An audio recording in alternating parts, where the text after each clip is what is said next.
VETA Kihonda leo tumetembelewa na ugeni mzito kutoka China, ikiwemo ni delegate ikiwa ni juhudi za Henan Rifai Communications Company Limited, ambao katika ziara iliyopita ya mwaka 2024 Novemba, yapo makubaliano ambayo tuliyafanya hasa kuweza kushirikiana katika maeneo ya ufundi stadi kwa kuweza kuwajengea uwezo walimu wanafunzi, lakini pia vile vile katika kuboresha vifaa vyetu na kuweza kuendelea kubadilishana ujuzi. Tunashukuru kwamba mwitikio wa makubaliano yale umezaa matunda leo tarehe 8 mwezi wa 12 mwaka 2025 baada ya ziara hiyo kufanyika, lakini wenzetu wa Henan Rifai wakiwa wameongozana na ugeni mkubwa sana kutoka katika chuo cha kilimo ambacho kinaitwa Nanyang Agricultural College of Vocational Education Training from China. Chuo hiki ambacho kinajikita zaidi katika kutumia zana za kilimo zilizo bora, lakini kuboresha mafunzo ya ufundi stadi na kutumia vifaa vya kisasa, ameweza kufika ambaye ni rais wa chuo hicho akiongozana na mkurugenzi wa mafunzo katika chuo hicho, lakini na wakurugenzi mbalimbali ambao wameweza kutembelea eneo letu la chuo, lakini kutembelea kipekee workshop ya ufundi bomba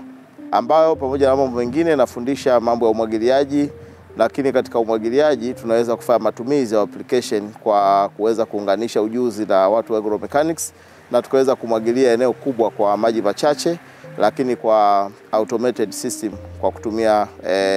command ya simu ya mkononi kama ambavyo tumeona. Lakini sambamba na hilo wameweza kutembelea karakana ya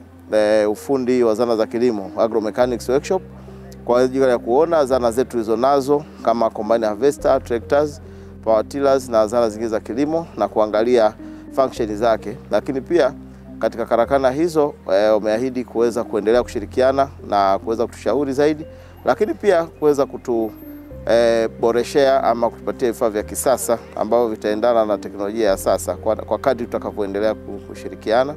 Lakini pia vile vile tumeweza kutembelea eneo la shamba ambao tumeona eneo la maandalizi ya bustani, lakini pia tumeweza kuona eneo kubwa zaidi kwa ajili ya maandalizi ya kilimo. Tunashukuru sana mkurugenzi mkuu CPA Anthony Mzee Kasore kwa kuendeleza mashirikiano mazuri ya kidiplomasia na nchi ya China na hatimaye kuweza wageni hawa kufika physically katika vyuo vyetu. Lakini zaidi ni kwamba katika muendelezo wa baadaye kwa maana ya way forward, wageni hawa wameweza kutoa makubaliano anuai kuhusu kuendelea kushirikiana zaidi katika eneo la kuimarisha eneo la zana za kilimo